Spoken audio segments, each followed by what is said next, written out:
नमस्कार, इंडिया अपडेटमध्ये आपले स्वागत।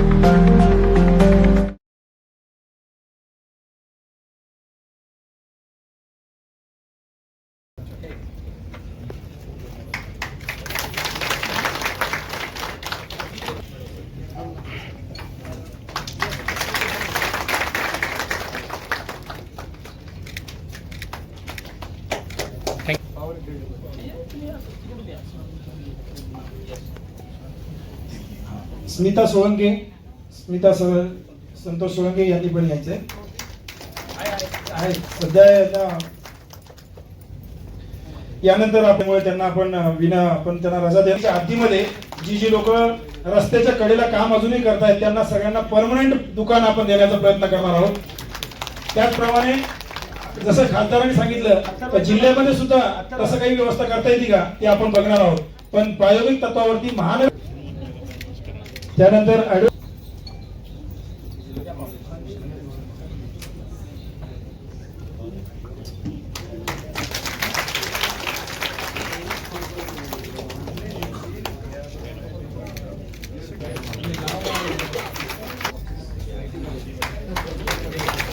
IT क्षेत्रात मोठा याच्यामध्ये कार्यरत असलेला हा आपला विषय। यानंतर मी मान्यवर यांनी देखील समोर यायचे। मी ज्यांचं नाव घेतोय त्यांनी Pawar, Chhatrapati Sambhajinagar, MBA marketing, HDFC bank limited, team lead, essential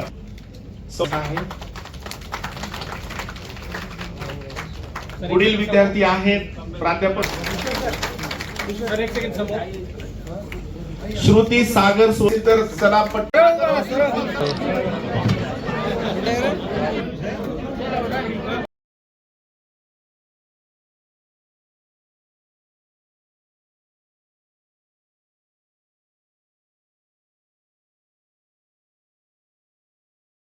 शेवटच्या पायदांवर जो समाज उभा आहे त्याच्यातून विपरीत परिस्थितीतून हे शिक्षण करणं आणि ते शिकत कष्ट मेहनतीच्या बळावरती UPSC सारखी परीक्षा क्रॅक करणं हे खरंच खूप कष्टाचं आणि मेहनतीचं काम।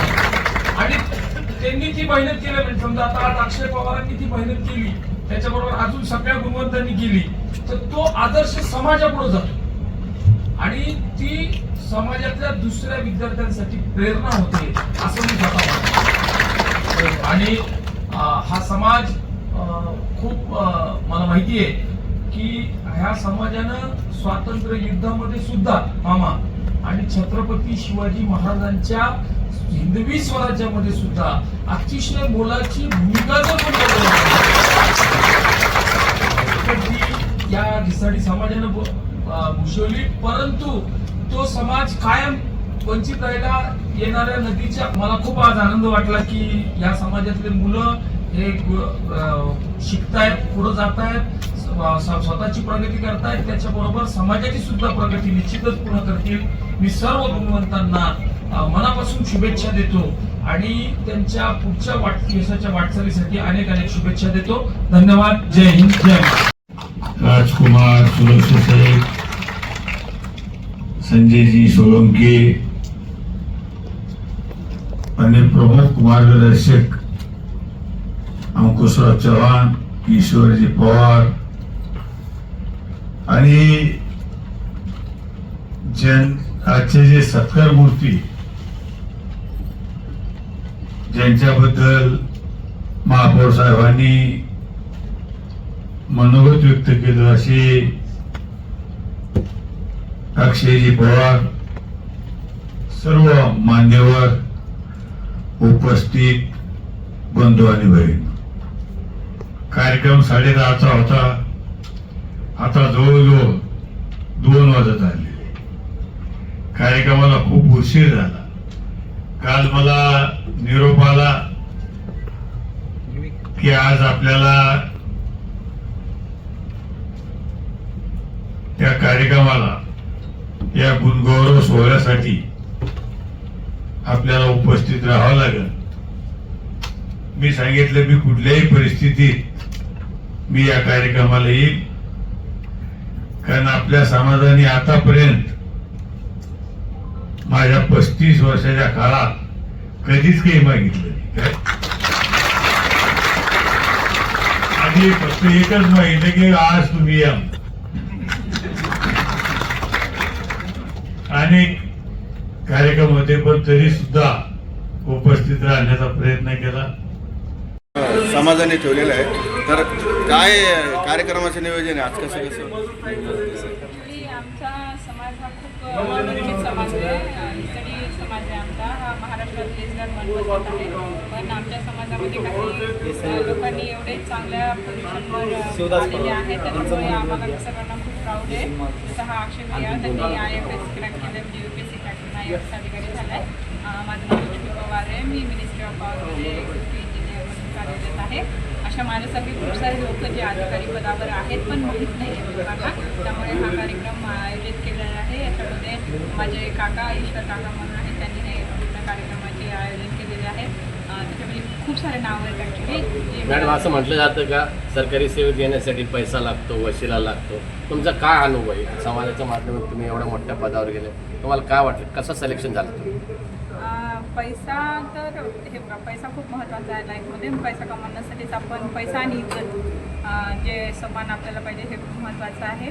पण हे करून पण आपण मेहनतीने खूप समोर जाऊ शकतो.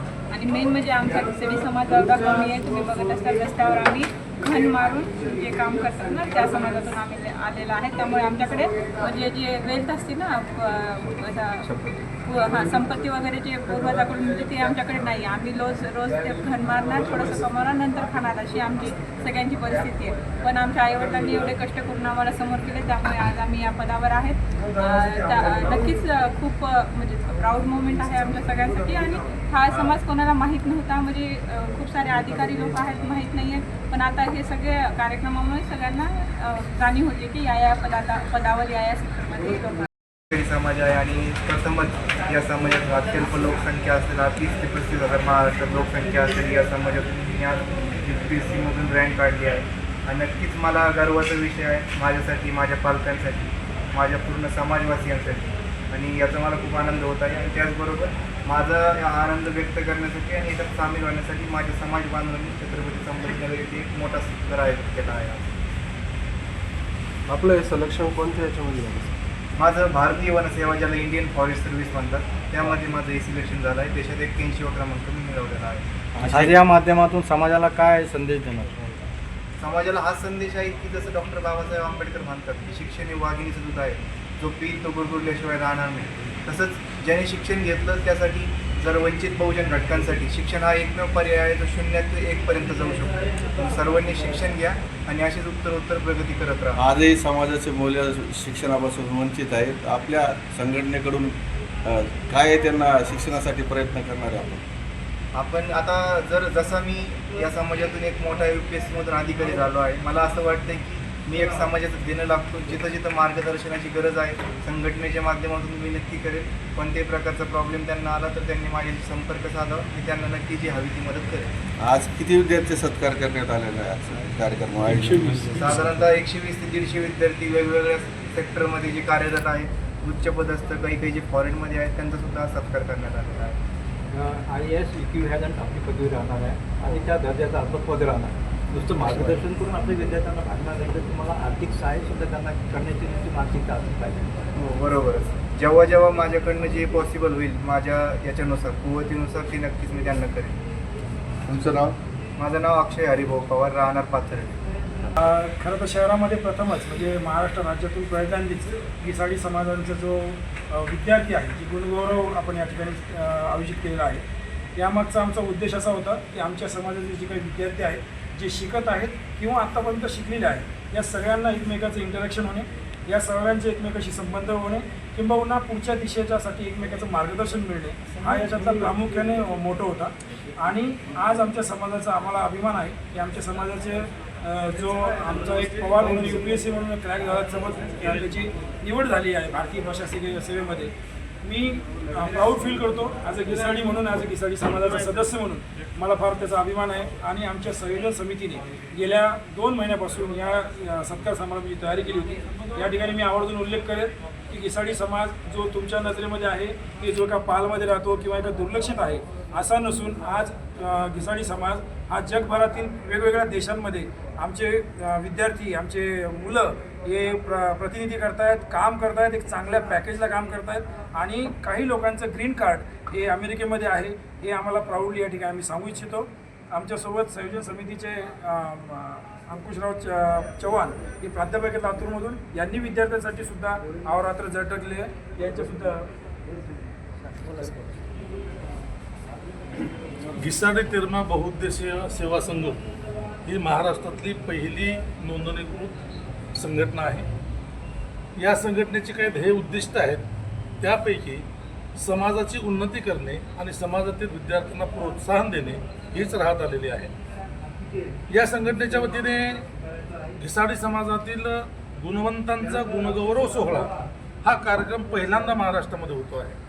साधारणतः महाराष्ट्रामध्ये 1.5 लाख लोकसंख्येच्या आसपास असलेला ही जमात खेड्यापाड्यातून आणि दरी डोंगरातून आजही वास्तव्य आहे. आमच्यासारखे 4 लोक शिकून पुढे आले म्हणजे समाज विकसित होत नाही. किंवा आज ज्या 162 विद्यार्थ्यांचा आम्ही सत्कार करत आहोत म्हणून हा समाज फार विकसित आहे असंही समजण्याचं कारण नाही. आजही आमच्या समाजातील लोकांकडे राशन कार्ड नाहीत, मूलभूत सुविधा नाहीत, कोणतेही कागदपत्र नाहीत आणि शासनाच्या अनेक योजनांपासून त्यांना वंचित राहावं लागते. म्हणून आमच्यातले जे सुशिक्षित आहेत त्यांचा जर असा गुणगौरव सोहळा घेतला तर त्यांनी तळागाळापर्यंतच्या व्यक्तीपर्यंत जावं आणि त्याला ह्या सगळ्या सुविधा उपलब्ध करून देण्याचा प्रयत्न करावा. एवढंच नव्हे तर केवळ गुणगौरवांचा सत्कार केला म्हणून समाज सुधारत नसतो किंवा विकसित होत नसतो, तर त्यासाठी एक ध्येय उद्दिष्ट लागते आणि त्या ध्येय उद्दिष्ट या विद्यार्थ्यापर्यंत पोहोचवणं हे या संघटनेचं कर्तव्य आहे. एवढंच या प्रसंगी मी बोलेन. मी डॉक्टर अंकुशराव तुजी चव्हाण, सध्या दयानंद महाविद्यालयामध्ये मराठी विषयाचा प्रोफेसर आणि रिसर्च सेंटरचा डायरेक्टर आहे.